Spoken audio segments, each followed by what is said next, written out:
नमस्कार, मैं हूं आपके साथ कंचन भारद्वाज और आप देख रहे हैं जीवन कोश, जहां होती है आपकी और हमारी सेहत की बात।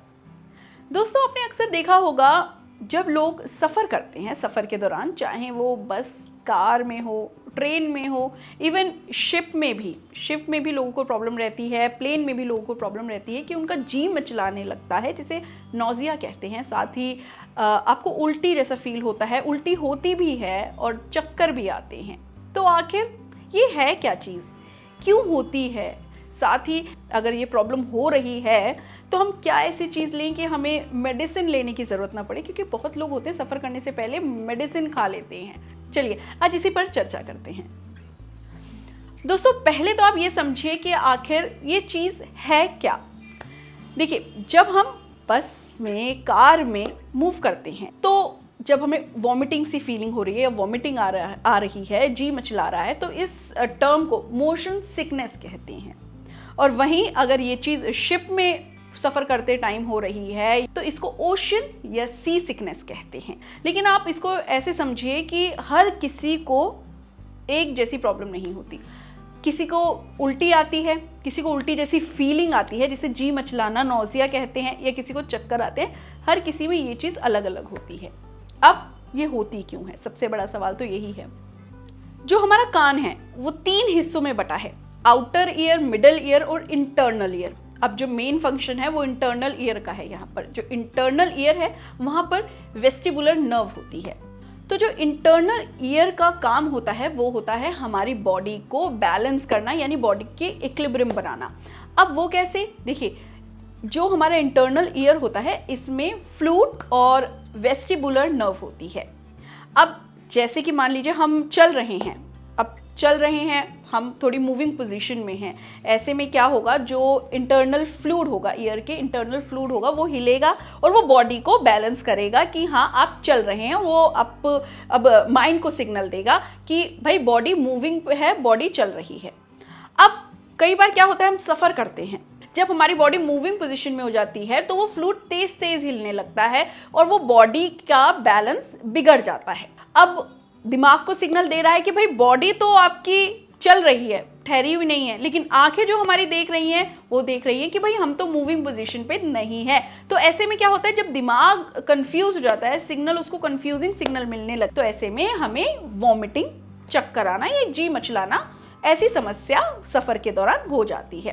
कई बार होता है जब हम बचपन में बहुत तेज तेज चक्कर मूव करते थे, कीकली खेलना जिसे बोलते हैं, तो एकदम से रुकते थे तो हमें चक्कर आता था। कई बार क्या होता है, चक्कर आने के बाद वॉमिटिंग भी आती थी। तो वो इसीलिए होता था कि हमारा जो कान के अंदर का, इंटरनल ईयर के अंदर का जो फ्लूइड है वो हिल रहा है, वो बैलेंस नहीं कर पा रहा बॉडी को, और वो बैलेंस नहीं कर पा रहा बॉडी को, इस वजह से हमें वॉमिटिंग आती है। अब आपको बताते हैं कि भाई सफ़र में गोली का, किसी भी मेडिसिन का सहारा ना लेना पड़े, ऐसा आप क्या करें।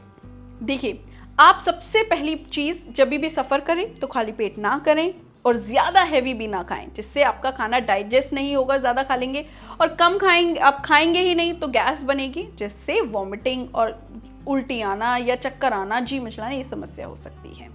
दूसरी चीज़, जब भी आप सफ़र कर रहे हैं तो कोशिश करें, अगर कार में सफ़र कर रहे हैं तो ड्राइवर के साथ वाली सीट ही लें। इससे क्या होगा कि आपको फ्रेश एयर मिलेगी, साथ में आप फ्रंट सीट पे बैठेंगे तो फ्रेश एयर मिलेगी।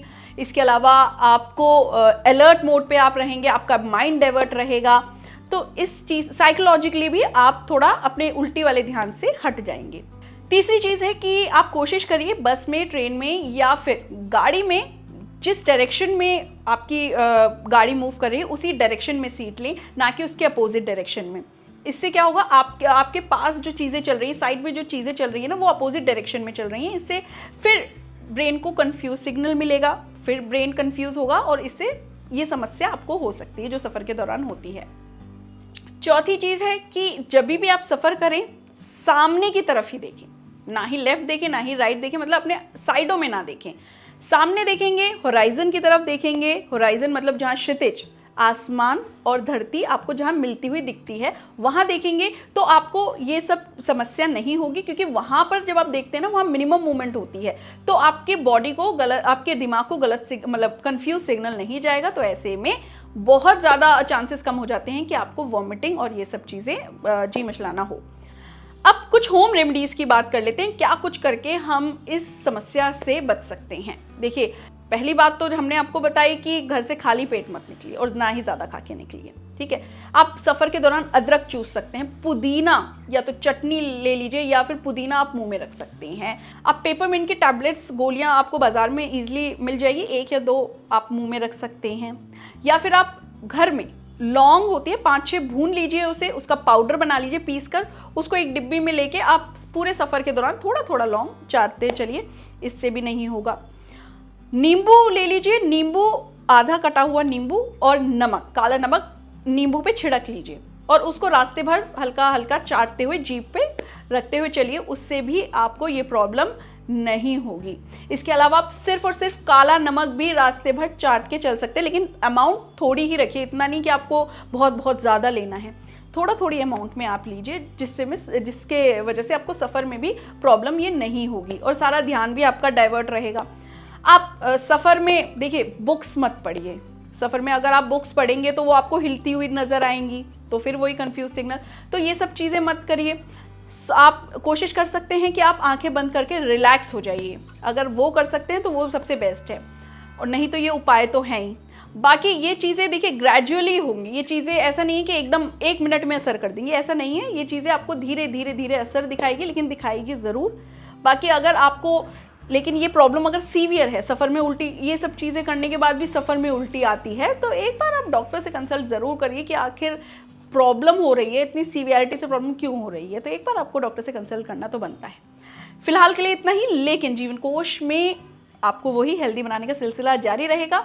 बहुत सारे ऐसे एपिसोड्स हैं जो आपके लिए आने वाले हैं, जो ऐसी चीज़ों के बारे में है जिसके बारे में शायद ही आप जानते होंगे, लेकिन वो आपको हेल्दी बनाने में बहुत बड़ा योगदान देते हैं। फिलहाल के लिए इतना ही, लेकिन जीवन कोश को सब्सक्राइब करना बिल्कुल ना भूलें।